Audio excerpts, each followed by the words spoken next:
إن الحمد لله نحمده ونستعينه ونستغفره ونعوذ بالله من شرور أنفسنا وسيئات أعمالنا من يهده الله فلا مضل له ومن يضلله فلا هادي له وأشهد أن لا إله إلا الله وحده لا شريك له وأشهد أن محمدًا عبده ورسوله أما بعد فإن أصدق الحديث كتاب الله وأحسن الهدي هدي محمد صلى الله عليه وسلم وشر الأمور محدثاتها وكل محدثة بدعة وكل بدعة ضلالة وكل ضلالة في النار فأعوذ بالله من الشيطان الرجيم بسم الله الرحمن الرحيم يا أيها الناس اتقوا ربكم الذي خلقكم من نفس واحدة وخلق منها زوجها وبث منهما رجالا كثيرا ونساء واتقوا الله الذي تساءلون به والأرحام إن الله كان عليكم رقيبا يا أيها الذين آمنوا اتقوا الله حق تقاته ولا تموتن إلا وأنتم مسلمون يا أيها الذين آمنوا اتقوا الله وقولوا قولا سديدا يصلح لكم أعمالكم ويغفر لكم ذنوبكم ومن يطع الله ورسوله فقد فاز فوزا عظيما وقال أيضا ويذكر اسم الله في أيام معلومات எல்லா புகழும் புகழ்ச்சியும் ஏக இறைவனாகிய அல்லாஹ் ஒருவனுக்கே அவனுடைய சாந்தியும் சமாதானமும் அவனுடைய தூதர் முஹம்மது ஸல்லல்லாஹு அலைஹி வஸல்லம் அவர்கள் மீதும் அவருடைய வாழ்க்கை வரலாறு பின்பற்றி வாழ்ந்த உத்தம சஹாபாக்கள் தாபியீன்கள் தபோ தாபியீன்கள் உலகத்தில் வாழக்கூடிய அனைத்து முஸ்லிம்கள் மீதும் உண்டாகட்டுமானாக. கணியத்திற்குரிய எல்லாம் அல்ல அல்லாஹ்வின் நல்லடியார்களே, அல்லாஹு தஆலா இந்த உலகத்தில் வாழக்கூடிய ஒவ்வொரு மனிதர்களும் அல்லாஹ்வுடைய நேர்வழியை அடைந்து அல்லாஹ் மனிதர்களுக்காக தயார்படுத்தி வைக்கப்பட்டுள்ள அந்த சொர்க்கத்தை அடைய வேண்டும், அந்த நோக்கத்திற்காக இந்த மனிதர்கள் இந்த உலகத்தில் வாழ வேண்டும் என்பதைத்தான் அல்லாஹ் நமக்கு கூறியிருக்கின்றார். இந்த உலகத்தில் வாழக்கூடிய ஒவ்வொரு மனிதர்களும் அவர்கள் தன்னுடைய விருப்பத்திற்கு ஏற்றவாறு இந்த உலகத்தில் சில மனிதர்கள் வாழ்ந்து கொண்டு இருந்தாலும் அதிகமான மனிதர்கள் உண்மையை தேடிக்கொண்டு வாழ்ந்து கொண்டிருக்கின்றார்கள், சத்தியத்தை தேடக்கூடியவர்களாக இருக்கின்றார்கள். சத்தியத்தை தேடி அந்த சத்தியமான மார்க்கத்தை அடைந்ததற்கு பிறகு அவர்கள் அல்லாஹ்வுடைய உண்மையான நற்கூலிகளை எப்படி பெற வேண்டும் என்பதற்காக முயற்சி செய்யக்கூடியவர்களாக இருப்பார்கள். உண்மையாகவே அல்லாஹு சுப்ஹானஹு வ தஆலா முஸ்லிம்கள் உலகத்தில் வாழும் பொழுது அவர்கள் முஸ்லிம்களாக இருந்தாலும் சத்தியத்தை அடைந்தவர்களாக இருந்தாலும் அவர்கள் அதிகமாக நன்மைகளை சம்பாதிக்க வேண்டும். அவர்கள் சில நேரங்களில் அல்லாஹு சுப்ஹானஹு வ தஆலா சில சலுகைகளை தரக்கூடியவனாக இருக்கின்றான், சில ஆஃபர்களை அல்லாஹ் தரக்கூடியவனாக இருக்கின்றான். குறிப்பிட்ட மாதங்களை சொல்லலாம், குறிப்பிட்ட நாட்களை சொல்லலாம், குறிப்பிட்ட நேரங்களை சொல்லலாம். அல்லாஹ் இந்த குறிப்பிட்ட நாட்களையும் குறிப்பிட்ட மாதங்களையும் குறிப்பிட்ட நேரங்களில் முஸ்லிமாக இருக்கக்கூடியவர்கள் அல்லாஹ்வுடைய நல்லடியார்கள் அந்த நேரத்தில் அதிகமாக நன்மைகளை சம்பாதித்து விட வேண்டும், அதிகமாக பாவ மன்னிப்பு தேட வேண்டும், அல்லாஹ்வுடைய அந்த ஆஃபரை பெற வேண்டும் என்பதற்காகவே அல்லாஹ் மனிதர்களுக்கு குர்ஆன் மூலமாகவும் நபிகள் நாயகம் ஸல்லல்லாஹு அலைஹி வஸல்லம் அவர்கள் ஹதீஸ் மூலமாகவும் சில குறிப்பிட்ட நாட்களை அல்லாஹ் நமக்கு தெரிவிக்கின்றார். அந்த குறிப்பிட்ட நாட்களில் அதிகமாக அல்லாஹ்வை மனிதர்கள் நினைவு கூற வேண்டும், துதிக்க வேண்டும் என்பதை அல்லாஹ் சூரா பக்ராவில் சொல்லி காட்டியிருக்கின்றார்.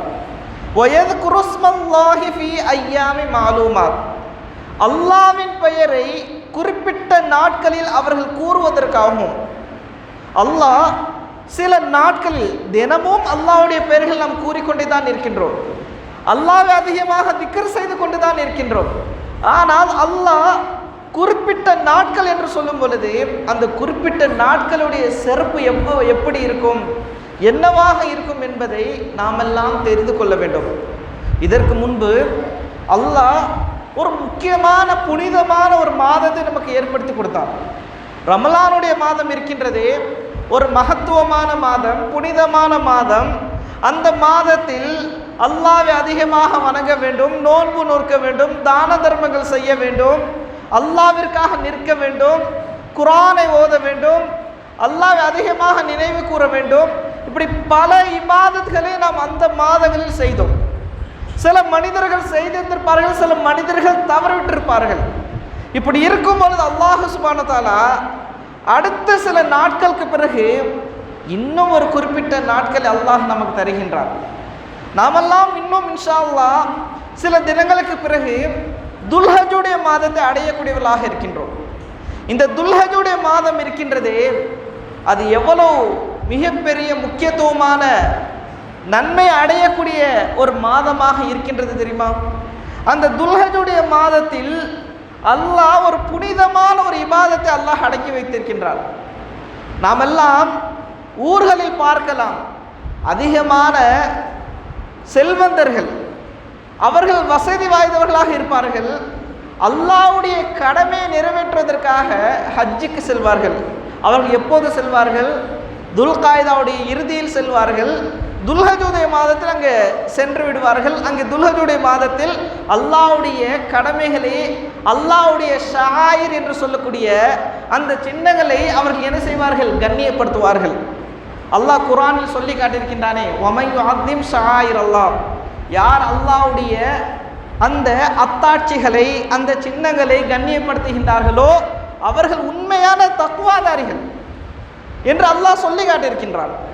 அந்த அல்லாஹ் இந்த உலகத்தில் மனிதர்களுக்காக இன்ன அவ்வள பைத் என்று சொல்லியிருக்கின்றானே, அல்லாஹ்வுடைய வீடு மனிதர்களுக்காக வைக்கப்பட்டது எங்கே? பக்கா, மக்காவில் வைக்கப்பட்டது. உதியால் இன்னாசி பி பக்கா, பக்கா, மக்காவுடைய இன்னொரு பெயர் பக்கா என்று சொல்வார்கள். குர்ஆனில் அல்லாஹ் சொல்லி காட்டியிருக்கின்றார். நாம் எல்லாம் மக்கா என்று சொல்கின்றோம், அல்லாஹ் குர்ஆனில் பக்கா என்று சொல்லியிருக்கின்றான். அல்லாஹ் இந்த உலகத்தில் ஆதம் அலைஹிஸ்ஸலாம் மூலமாக முதல் கட்டிய, அவனுக்காக கட்டிய இல்லம் காபத்துல்லா, அது எங்கே இருக்கின்றது? மக்காவில் இருக்கின்றது. அந்த மக்காவில் மனிதர்கள் அல்லாஹ்வை தரிசிப்பதற்காக, ஹஜ் செய்வதற்காக செல்வார்கள். எந்த மாதத்தில் செல்வார்கள்? இந்த துல்ஹஜுடைய மாதத்தில் செல்வார்கள். இது எப்படி கடமையாக்கப்பட்டது தெரியுமா? நபி இப்ராஹிம் அலைஹிஸ்ஸலாம் அவர்களுக்கு அல்லாஹ் தஆலா என்ன செய்கின்றான்? கட்டளையிடுகின்றான், நீ எனக்காக இந்த வீட்டை புதுப்பி என்று சொல்கின்றான்.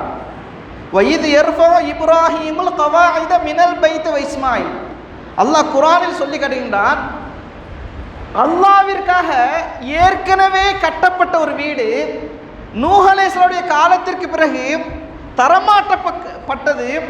அதற்கு பிறகு அல்லாஹ் சுப்ஹானஹு வ தஆலா இப்ராஹிம் அலைஹிஸ்ஸலாம் மூலமாக அந்த வீட்டை மறுபடியும் என்ன செய்கின்றான்? புதுப்பிக்கின்றான். அதுதான் அல்லாஹ்வுடைய இல்லம் காபத்துல்லா. அந்த காபத்துல்லாவை இப்ராஹிம் அலைஹிஸ்ஸலாம் அவர்களும் இஸ்மாயில் அலைஹிஸ்ஸலாம் அவர்களும் கட்டி எழுப்புகின்றார்கள். எழுப்பியதற்கு பிறகு அல்லாஹ் கட்டளையிடுகின்றான், வஅத்தின் ஃபின்னாஸி பில் ஹஜ்ஜி, மக்களுக்கு, உலகத்தில் உள்ள அனைத்து மக்களுக்கும் நீ என்ன செய்? அனௌன்ஸ் பண்ணி, அதாவது நீ அறிவிப்பு கொடு என்று அல்லாஹ் கட்டளையிடுகின்றான். எதற்காக? ஹஜ் செய்வதற்காக. பில் ஹஜ்ஜி, ஹஜ் செய்வதற்காக கட்டளையிடு. அவர்கள் என்ன செய்வார்கள்? சவாரில் வருவார்கள், நடந்து வருவார்கள், கப்பல்களில் வருவார்கள் என்று அல்லாஹ் அடுத்தடுத்ததாக சொல்லி காட்டுகின்றார். ஆக இப்ராஹிம் அலைஹிஸ்ஸலாம், இஸ்மாயில் அலைஹிஸ்ஸலாம் அவர்களும் அல்லாஹ்வுடைய வீட்டை கட்டி எழுப்பினார்கள். அங்கே அல்லாவை வணங்குவதற்காக, தவாஃப் செய்வதற்காக, அந்த இடத்தில் தங்குவதற்காக என்று அல்லாஹ் குர்ஆனில் அடுக்கடுக்காக சொல்லி காட்டுகின்றார். சஜிதா செய்வதற்காக, தவாஃப் செய்வதற்காக, தங்குவதற்காக என்று அல்லாஹ் சொல்லி காட்டுகின்றார். ஆக இப்ராஹிம் அலைஹிஸ்ஸலாம் கட்டியதற்கு பிறகு அந்த இடத்தில் உலகத்தில் உள்ள அனைத்து மனிதர்களும் நபி முஹம்மது ஸல்லல்லாஹு அலைஹி வஸல்லம் அவர்கள் வருவதற்கு முன்னாடியே அந்த இடத்தில் என்ன செய்வார்கள்? ஹஜ் செய்வதற்காக வருவார்கள். எந்த மாதத்தில்? துல்ஹஜ்ஜுடைய மாதத்தில். அந்த துல்ஹஜ்ஜுடைய மாதத்தில் எல்லோரும் வருவார்கள். ஒரு பழக்கம் இருந்தது ஜாஹிலியா காலத்தில். அதாவது ஜாஹிலியான் என்றால் ஒன்றுமே தெரியாத அந்த மனிதர்களுக்கு ஒரு பழக்கம் இருந்தது. மக்காவாசியில் ஒரு பழக்கம் இருந்தது. அறிவில்லாத அந்த மனிதர்களிடையே ஒரு பழக்கம் இருந்தது. அவர்கள் 4 மாதங்கள் போர் செய்ய மாட்டார்கள், பாவமான காரியங்களில் ஈடுபட மாட்டார்கள். அல்லாஹ் அதையும் குர்ஆனில் சொல்லி காட்டுகின்றார். இன்ன இத்தத ஷுஹூரி இன்தல்லாஹி 12 ஷஹரா. தௌபாவில் சொல்லி காட்டுகின்றார், நிச்சயமாக அல்லாஹ் மாதங்களில் 12ஆக அல்லாஹ் என்ன செய்கின்றான்? சொல்லி காட்டியிருக்கின்றான். இன்ன இத்தத ஷுஹூர், மாதங்களின் எண்ணிக்கை 12 ஆகும். அதில் 4 மாதங்கள் புனிதமான மாதங்கள் ஆகும் என்று அல்லாஹ் சொல்லியிருக்கின்றான். அந்த 4 மாதங்கள் என்னென்ன? தொடர்ச்சியாக வரக்கூடிய துல்காயிதா, துல்ஹஜ், முஹர்ரம், அதற்கு பிறகு வரக்கூடிய ரஜபுடைய மாதம். இந்த 4 மாதங்களில் அரபியர்கள் என்ன செய்ய மாட்டார்கள்?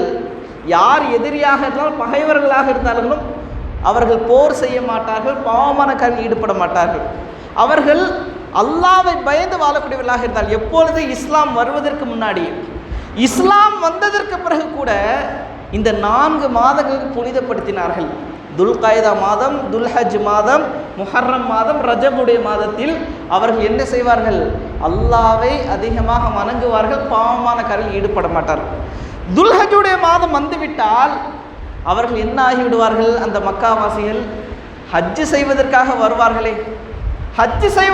வருவார்களே, அவர்களுக்காக எல்லா ஏற்பாடுகளும் செய்து வைப்பார்கள். இன்று மக்காவிற்கு அல்லாஹ்வுடைய இல்லத்தை ஹஜ்ஜு செய்வதற்காக, தவாஃப் செய்வதற்காக அல்லாஹ் நமக்கு 5 கடமைகளில் ஒன்று சொல்லியிருக்கின்றான, அந்த கடமைகளை நிறைவேற்றுவதற்காக செல்வத்தை, பொருளாதாரத்தை செலவு செய்து தன்னுடைய உடல் வலிமை அவர்கள் வெளிப்படுத்துவதற்காக அல்லாஹ் சொல்லியிருந்தானே, உடலாலும் செல்வத்தாலும் யார் வசதி படைத்தவர்களாக இருக்கின்றார்கள், என்னுடைய கடமைகளை நிறைவேற்றுங்கள், என்னுடைய இல்லத்தில் வந்து ஹஜ்ஜு செய்யுங்கள் என்று அல்லாஹ் கடமையாக்கினானே, அந்த ஹஜ்ஜை செய்வதற்காக சிரமப்பட்டு செல்வார்கள். அங்கே சென்று ஹஜ்ஜு செய்வார்கள். இந்த துல்ஹஜுடைய மாதத்தில், இந்த துல்ஹஜுடைய மாதத்தில் அவர்கள் ஹஜ்ஜு செய்யக்கூடியவர்களாக இருப்பார்கள்.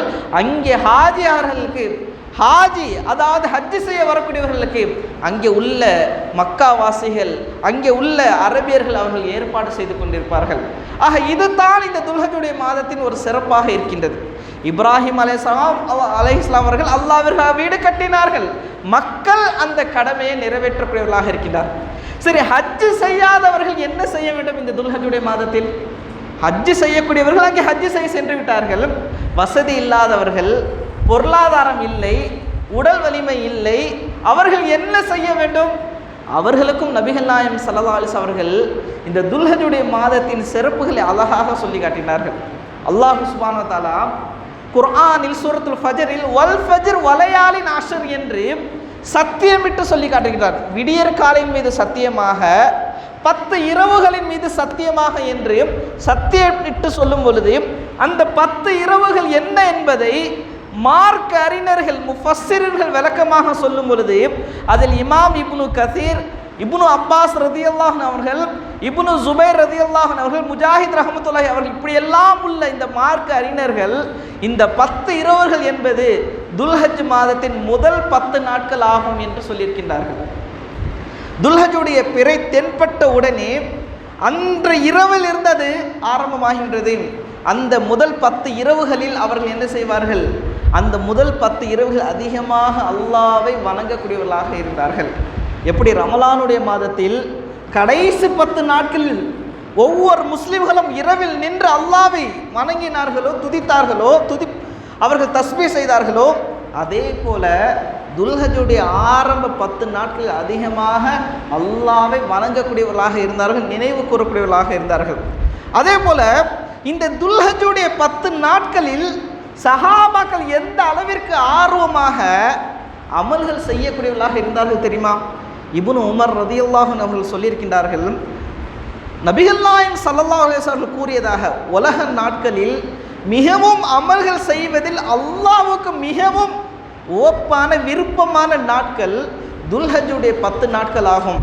இதுபோல் வேற எந்த நாட்களும் இல்லை என்று நபிகள் நாயகம் ஸல்லல்லாஹு அலைஹி வஸல்லம் கூறியதாக சொல்லும் பொழுது இப்னு உமர் ரலியல்லாஹு அன்ஹு அவர் சொல்லியிருக்கின்றார்கள், இந்த 10 நாட்களில் அதிகமாக லா இலாஹா இல்லல்லாஹ் என்ற கலிமாவை சொல்லுவார்கள், அல்லாஹ் அக்பர் என்று அல்லாஹ்வை தக்பீர் செய்வார்கள், அல்ஹம்துலில்லாஹ் என்று அல்லாஹ்வை புகழ்வார்கள் என்று சொல்லி காட்டியிருக்கின்றார்கள். யோசித்து பாருங்கள், சிந்தித்து பாருங்கள். இந்த 10 நாட்களில் அல்லாஹ்விற்கு மிகவும் பிடித்த இந்த துல்ஹஜுடைய முதல் 10 நாட்கள் ஆகும். இந்த முதல் 10 நாட்கள் அல்லாஹ் விரும்பக்கூடியவனாக இருக்கின்றான். காரணம் என்ன தெரியுமா? அல்லாஹ்வுடைய உலகத்திலேயே அல்லாஹ்விற்கு மிகவும் விருப்பமான வீடு காபாவில் மக்காவில் இருக்கின்றது. அங்கே எல்லோரும் அல்லாஹ்வை தரிசிக்க வரும்பொழுது மற்ற மனிதர்களும் அல்லாஹ்வை துதிக்க வேண்டும். அங்கே ஹாஜிகள் அல்லாஹ்வை லப்பைக் அல்லாஹும்ம லப்பைக் என்று சொல்வார்கள். இங்கே ஹஜ் செய்யாதவர்கள் அல்லாஹ்வை சுப்ஹானல்லாஹ் அல்ஹம்துலில்லாஹ் அல்லாஹு அக்பர் லா இலாஹா இல்லல்லாஹ் என்று சொல்வார்கள்.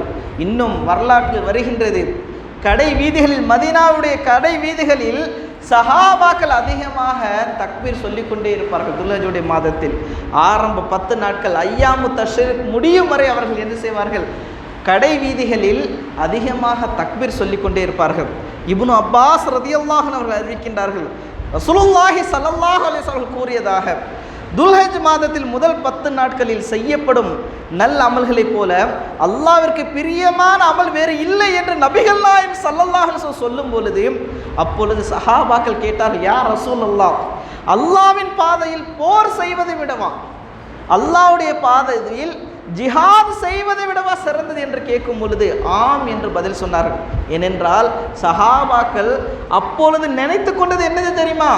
அல்லாஹ்வுடைய பாதையில் ஜிஹாது செய்வது தான் சிறந்தது என்று நினைத்து கொண்டிருந்தார்கள். எல்லா அமல்களை விட, எல்லா கடமையான செயல்களை விட ஜிஹாத் ஒரு புனிதமான ஒரு அமலாக இருந்தது. அதனால் நபிகள் நாயகம் ஜிஹாதுக்கு முக்கியத்துவம் கொடுத்தார்கள். அதை விடவா சிறந்தது என்று கேட்கும் பொழுது ஆம் என்று சொன்னார்கள். அல்லாஹ்வின் பாதையில் போர் செய்வதை விடவும் தான். என்றாலும் போரில் உயிரையும் பொருளையும் தியாகம் செய்து வீர மரணம் அடைந்தாரே அவர்களை தவிர ஷஹீதானவர்கள், ஷஹீதுக்குன்னு ஒரு தனி அந்தஸ்து இருக்கின்றது. அல்லாஹ்வுடைய பாதையில் பொருளையும் உயிரையும் தியாகம் செய்தார்களே அந்த ஷஹீதுகளை தவிர இவர்களுக்கு சிறப்பான இந்த அமல், இந்த 10 நாட்கள் சிறப்பான நாள் என்று கூறினார்கள். ஆக இந்த 10 நாட்களுக்கையும் நாம் அதிகமாக அமல்கள் செய்ய வேண்டும். இமாம் இப்னு ஹஜர் ரஹ்மத்துல்லாஹி அலைஹி அவர்கள், இவர்கள் யார் தெரியுமா? சஹீஹுல் புகாரி இருக்கின்றதே, நம் ஹதீஸ் சஹீஹுல் புகாரி என்று சொல்கின்றோமே, அதற்கு விளக்கம் எழுதியவர் தான் இமாம் இப்னு ஹஜர் ரஹ்மத்துல்லாஹி அலைஹி. இவர் அறிவிக்கின்றார், இப்னு ஹஜர் ரஹ்மத்துல்லாஹி அவர் கூறும்பொழுது சொல்லியிருக்கின்றார், துல்ஹஜ் மாதத்தின் முதல் 10 நாட்களில் சிறப்புக்கு காரணம் என்ன தெரியுமா? இஸ்லாத்தின் அனைத்து முக்கிய வணக்க வழிபாடுகளும் இந்நாட்களில் ஒருங்கே அமைப்பதாகும். எல்லா அமல்களும் ஒரே இந்த மாதத்தில் சேரக்கூடியதாக இருக்கின்றது. அதனால்தான் உம்மஹாத்துல் இபாதத் என்று சொல்லியிருக்கின்றார்கள்.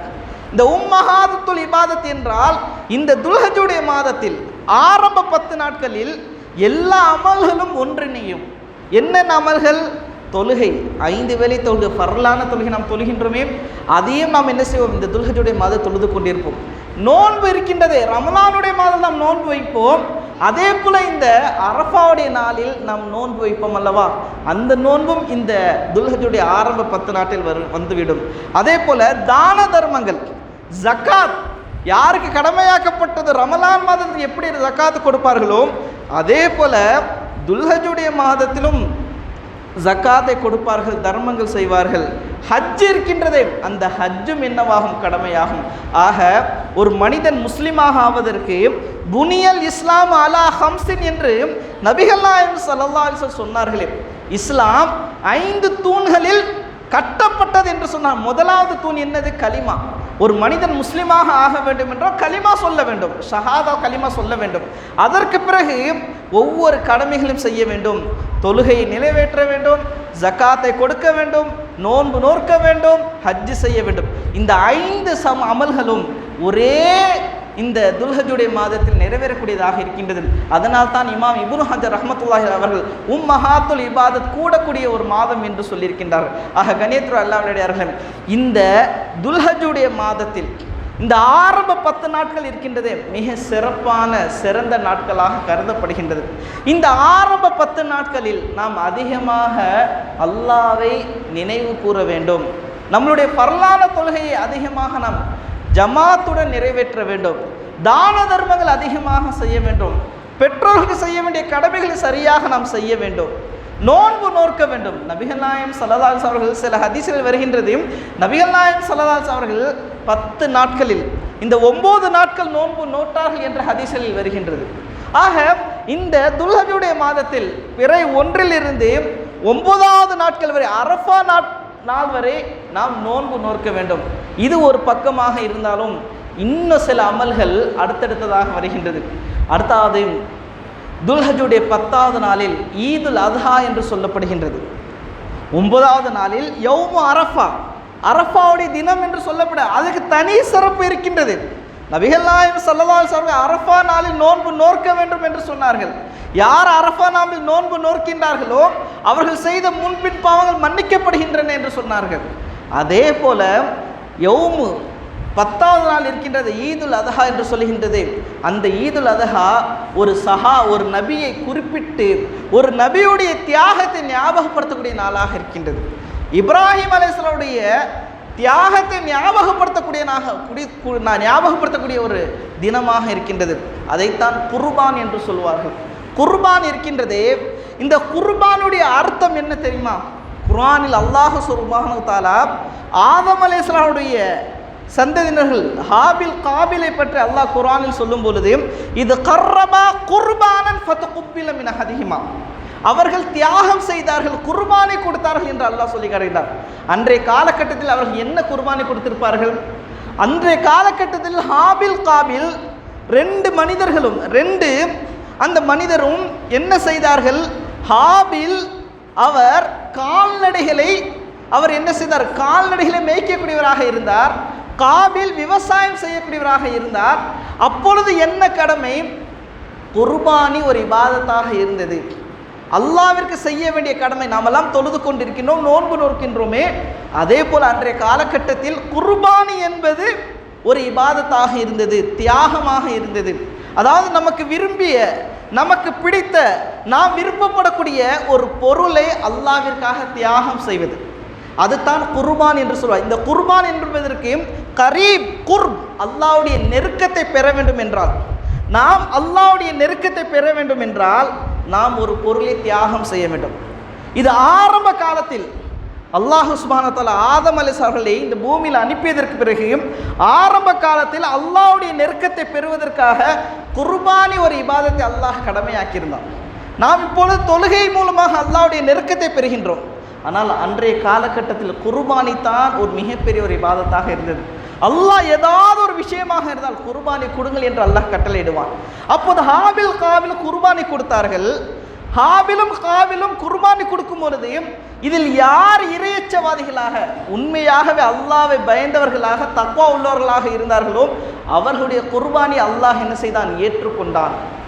அவர்களுடைய குர்பானி அல்லாஹ் ஏற்றுக்கொண்டான். இன்னமா யதகப்பலுல்லாஹு மினல் முத்தகீன், அல்லாஹ் இறையச்சவாதிகளிடமிருந்து அவர்களுடைய குர்பானி அல்லாஹ் ஏற்றுக்கொண்டான் என்று அல்லாஹ் குர்ஆனில் சொல்லி காட்டுகிறார். அந்த குர்பானியுடைய செயலை, இபாதத்தை இப்ராஹிம் அலைஹிஸ்ஸலாம் அவர்கள் செய்தார்கள். அல்லாவிற்காக செய்தார்கள். தனக்கு விருப்பமான மகனை அழுத்து பலியிடுவதற்காக தயாரானார்கள். அல்லாஹ் கனவில் காட்டினான், அதை செய்வதற்காக அல்லாஹ் கட்டளையிட்டு விட்டான். இந்த தியாகத்தை நாம் செய்தோம் என்றால் அல்லாஹ்வுடைய நெருக்கம் நமக்கு கிடைக்கும் என்பதற்காக முன் வந்தார்கள், அறுக்க வந்தார்கள், கத்தியை வைத்தார்கள். ஆனால் அல்லாஹ் என்ன சொன்னான்? யா இப்ராஹிம் கது சத்தக்த ருயா, நீ என்னுடைய கனவை உண்மைப்படுத்தி விட்டாய் என்று சொல்லி அல்லாஹ் என்ன செய்தான்? ஆட்டை அறுத்து பலியிடுன்னு சொன்னான். அந்த ஆட்டை அறுத்து பலியிடுவதற்காக அவர் எப்படி தியாகத்தை வெளிப்படுத்தினாரோ அதே போல நாமும் இந்த துல்ஹஜுடைய மாதத்தில் நாம் என்ன செய்ய வேண்டும்? இந்த ஈதுல் அத்ஹா பெருநாள் என்று, ஹஜ்ஜு பெருநாள் என்று, துல்ஹஜ் 10வது நாளில் நாம் நமக்கு விருப்பமான ஆடோ மாடோ ஒட்டகமோ அதை நாம் அறுத்து பலியிட வேண்டும். ஆக கண்ணியத்துடன் அல்லாஹ்வுடைய இது ஒரு முக்கியமான ஒரு இபாதத்தாக இந்த துல்ஹஜுடைய மாதத்தில் கருதப்படுகின்றது. இது ஒரு முக்கியமான ஒரு இபாதத். இந்த குர்பான் இருக்கின்றதே சாதாரண செயல் அல்ல. இன்று எல்லாம் விளம்பரத்திற்கோ மற்றவர்கள் பார்க்க வேண்டும் என்பதற்காகவோ தன்னுடைய செல்வத்தில் குறைந்து விடக்கூடாது. பொருளாதாரம் எவ்வளவு அதிகமாக இருந்தாலும் அந்த ஒரு பங்கு என்று வரும் பொழுது செல்வந்தர்களாக இருந்தாலும் அதில் பங்கள் அதை என்ன செய்கின்றார்கள்? ஒரு ஷேரை வாங்கி தான் குர்பானை கொடுக்கின்றார்கள். இன்ஷா அல்லாஹ் 2வது உரையில் அந்த குர்பானி சம்பந்தமாக பார்ப்போம். அல்லாஹ் நம் அனைவருக்கும் இந்த உலகத்தில் வாழும் பொழுதும் அல்லாஹ்வுடைய இபாதங்களை சரியான செய்யக்கூடிய தௌஃபீக் தருவானாக. இம்மையிலும் மறுமையிலும் வெற்றி தருவான கூறி என்னுடைய முதல் உரையை நிறைவு செய்கின்றேன். ஆகிரு தாவானா அல்ஹம்துலில்லாஹி ரப்பில் ஆலமீன்.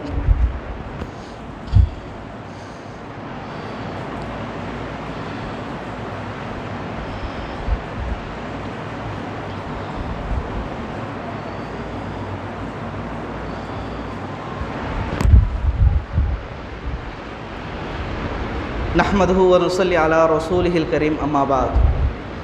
கணியத்திற்குரிய எல்லாமல் அல்லாஹ்வின் நல்லடியார்களே, அல்லாஹ் சுப்ஹானஹு வ தஆலா குர்பானியின் முக்கியத்துவத்தை குர்ஆனில் சில இடங்களில் சொல்லி காட்டியிருக்கின்றார்.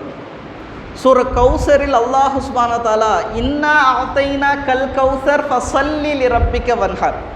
அல்லாஹ் நபிகள் நாயகம் ஸல்லல்லாஹு அலைஹி வஸல்லம் அவர்களுக்கு நாளை மறுமை நாளில் அவர்கள் இருக்கும் பொழுது அவர்களுக்கு கௌசர் என்று சொல்லக்கூடிய தடாகத்தை அல்லாஹ் தஆலா அன்பளிப்பாக கொடுப்பார். ஒரு பொருளை அல்லாஹ் அன்பளிப்பாக கொடுக்கும் பொழுது அல்லாஹ்விற்கு நன்றி செலுத்துவதற்காக 2 இபாதத்தை அல்லாஹ் இங்கே சொல்லி காட்டியிருக்கின்றார். ஃபஸல்லி, நீங்கள் உங்களுடைய இறைவனுக்காக தொழுகையை நிறைவேற்றுங்கள். வன்ஹர், 2வதாக குர்பானி கொடுங்கள் என்று அல்லாஹ் சொல்லியிருக்கின்றார். அறுத்து பலியிடுங்கள். வன்ஹர் என்றால் அறுத்து பலியிடுவது. அதனால தான் யௌமு நஹர் என்று சொல்வார்கள், அறுத்து பலியிடக்கூடிய நாள். இங்கே நாம் கவனிக்க வேண்டிய விஷயம் என்ன தெரியுமா? இந்த உலகத்தில் நாம் வாழும் பொழுது முஸ்லீமாக இருக்கின்றோம். அல்லாஹ் நம்மளை செல்வந்தராக ஆக்கியிருக்கின்றோம். அல்லாஹ் பொருளாதாரத்தை கொடுக்கும் பொழுது நாம் அல்லாஹ்விற்கு நன்றி செலுத்த வேண்டும் என்றால் இந்த 2 இபாதத்துகளையும் நாம் சரியாக செய்ய வேண்டும்.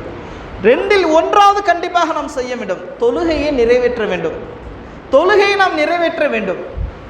இன்னும் வசதி இருந்தால் நாம் என்ன செய்ய வேண்டும்? அதிகமாக நாம் என்ன செய்ய வேண்டும்? அறுத்து பலியிட்டு கொடுக்க வேண்டும். குர்பானி கொடுக்க வேண்டும். வன்ஹர் என்றால் குர்பானி கொடுக்க வேண்டும். நம்மிடத்தில் வசதி இருந்தால் நாம் என்ன செய்ய வேண்டும்? ஆடோ மாடோ ஒட்டகத்தையோ அறுத்து ஏழைகளுக்கு பங்கு கொடுக்க வேண்டும். அதே போல நமக்கு குழந்தை பிறந்தால் கூட இது ஒரு மிகப்பெரிய அருட்கொடை அல்லவா? இந்த மிகப்பெரிய அருட்கொடையை நபிகள் நாயகம் ஸல்லல்லாஹு அலைஹி வஸல்லம் அவர்கள் அல்லாஹ் நமக்கு கொடுத்ததற்காக அகீகா கொடுங்கள் என்று சொன்னார்கள். அகீகா என்றால் என்ன? நாம் 7வது நாள் பிள்ளை பிறந்து 7வது நாளில் ஆண் பிள்ளையாக இருந்தால் 2 ஆடு, பெண் பிள்ளையாக இருந்தால் 1 ஆடு நாம் என்ன செய்யணும்? அறுத்து பலியிட்டு கொடுப்பது என்பது அல்லாஹ்விற்கு நாம் நன்றி செலுத்துகின்றோம்.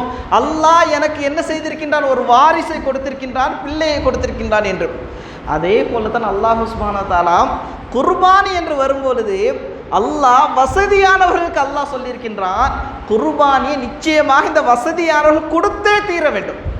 பொருளாதாரம் உள்ளவர்கள் கண்டிப்பாக கொடுத்தே தீர வேண்டும். நபிகள் நாயகம் ஸல்லல்லாஹு அலைஹி வஸல்லம் அவர்கள் சொன்னார்கள், ஈதுல் அத்ஹாவுடைய நாளில் மனிதன் செய்கின்ற நற்செயல்களுக்கு இறைவனுக்கு விருப்பமானது குர்பானி கொடுப்பதாகும். இந்த ஈதுல் அத்ஹா இந்த துல்ஹஜுடைய மாதத்தில் இந்த ஈதுல் அத்ஹாவுடைய நாளில் நாம் கொடுக்கக்கூடிய இபாதத்துகள் அமல்களிலேயே மிக விருப்பமான அமல் என்ன தெரியுமா? குர்பானி கொடுப்பதாகும். நிச்சயமாக குர்பானி அதன் முடிகள் கொம்புகள் கொலம்புகளுடன் கியாமத் நாளில் குர்பானி கொடுத்தவனை தேடி வருகிறது. அதன் இரத்தம் பூமியில் விழுவதற்கு முன்னர் அல்லாஹ்வை அடைந்து விடுகிறது.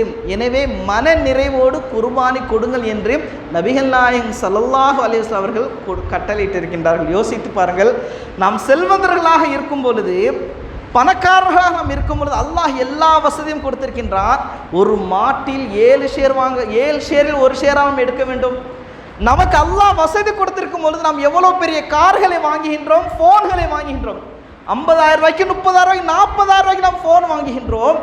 ஒரு 25,000 ரூபாய்க்கு ஒரு மாட்டை வாங்கி முழுமையாக நம் குர்பானி கொடுப்பது கிடையாது. செல்வந்தர்களாக இருக்கக்கூடியவர்கள் ஒரு 25,000 ரூபாய் 30,000 ரூபாய்க்கு ஒரு மாட்டை முழுமையாக வாங்கி குர்பானி கொடு, அதில் ஷேராகத்தான் செய்கின்றார்கள். எங்கே குறைவாக இருக்கின்றதோ, எங்கே குறைவாக விளம்பரப்படுத்துகின்றார்களோ, 3000 கீழே எங்கேயாவது விளம்பரப்படுத்தியிருக்கின்றார்களா, அங்கே அவர்கள் என்ன செய்கின்றார்கள், ஷேர் சேர்கின்றார்கள். ரசூலுல்லாஹ்வுடைய காலத்தில் சஹாபாக்கள் ஒன்றுமே இல்லாமல் இருந்தவர்கள், பின்தங்கியவர்களாக இருந்தார்கள், வசதியில் பின்தங்கியவர்களாக இருக்கும்போது அப்போது நபிகள் நாயகம் ஸல்லல்லாஹு அலைஹி வஸல்லம் கட்டளையிட்டார்கள், ஒரு ஒட்டகத்தில் 10 பேரோ 7 பேரோ சேர்ந்து கொள்ளுங்கள், ஒரு மாட்டில் 7 பேர் சேர்ந்து கொள்ளுங்கள் என்று சொன்னார்கள். ஆனால் அந்த செயலை இப்பொழுது வசதியானவர்களும் ஒரு ஷேராக செய்து கொண்டிருக்கின்றார்கள், ஒரு ஷேராக செய்து கொண்டிருக்கின்றார்கள். ஆனால் நீங்கள் முழுமையாக செய்ய வேண்டும், அதைத்தான் அல்லாஹ் விரும்பக்கூடியவனாக இருக்கின்றான். இது அல்லாஹ் நமக்கு கட்டளையிட்டிருக்கின்றான். குர்பானி பிரான் உயர்வானதை கொடுங்கள், ஏனென்றால் அது மர்மையின் வாகனம் என்று சொல்லியிருக்கின்றார்கள் ரசூல் ஸல்லல்லாஹு அலைஹி வஸல்லம். நாளை மர்மை நாளில் இந்த சிராத் பாலம் இருக்கின்றதே, அதில் நாம் கடக்க வேண்டும் என்றால் நமக்கு ஒரு வாகனம் தேவைப்படும். மின்னல் வேகத்தில் கடப்பார்கள் சில மனிதர்கள். நமக்கு ஒரு வாகனம் தேவை என்றால் நாம் இங்கே அல்லாஹ்விற்காக மனமுடன் தியாகம் செய்ய வேண்டும். ஆட்டை மாட்டை முன்தினமாக துல்ஹஜ்ஜுடைய 1ஆம் நாளில் வாங்கி நம் பிள்ளைகளை வளர்ப்பது போல் அதை வளர்த்து பராமரித்து அதற்கு பிறகு நம்முடைய நெருக்கம் நம்முடைய மனதோடு அது இணைந்து விடுத்த பிறகு நாம் அதை தியாகம் செய்து கொடுக்கும் பொழுது அதை அல்லாஹ் விரும்பக்கூடியவனாக இருக்கின்றான். உண்மையாக அதைத்தான் அல்லாஹ் விரும்பக்கூடியவனாக இருக்கிறான். இன்று எங்கேயோ ஒரு இடத்தில் பணத்தை கட்டிவிட்டோம், அவர்கள் குர்பானி கொடுப்பார்கள், நம்முடைய மாடை எது என்று தெரியாது, டோக்கனை கொடுத்து பக்கெட் மூலமாக வாங்கிவிட்டு வந்து விடுகிறோம், அதுதான் நமக்கு தெரியுமா.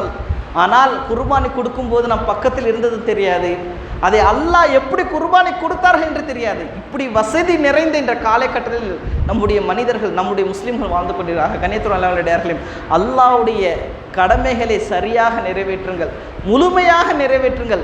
முழுமையாக நீங்கள் கூலியை பெற வேண்டும் என்றால் உங்களுடைய செயல்கள் முழுமையாக இருக்க வேண்டும். மன நிறைவுடன் கூறுங்கள், இஹ்லாசுடன் கொடுங்கள், அதை அல்லாஹ் ஏற்றுக்கொள்ளக்கூடியவனாக இருக்கின்றார். ரசூலுல்லாஹி ஸல்லல்லாஹு அலைஹி வஸல்லம் தன்னுடைய கரத்தால் ஆடை வெட்டினார்கள், ஒட்டகத்தை வெட்டினார்கள் என்பதை, அறுத்தார்கள் என்பதை நாம் ஹதீஸில் பார்க்கலாம். நம்முடைய கரத்தால் வெட்டும் பொழுது நாம் தியாகம் பண்ணி கொடுப்பது போல இருக்கும். ஆக அதை நீங்கள் செய்யக்கூடியவர்களாக இருங்கள். ஆக அல்லாஹ் நம் அனைவருக்கும் இந்த உலகத்தில் வாழும்போது இந்த துல்ஹஜ்ஜுடைய மாதத்தில் அதிகமான அமல்களை செய்யக்கூடிய தௌஃபீக் தருவானாக, இம்மையிலும் மறுமையில வெற்றி தருவான் என்று கூறி என்னுடைய 2வது உரையை நிறைவு செய்கின்றேன்.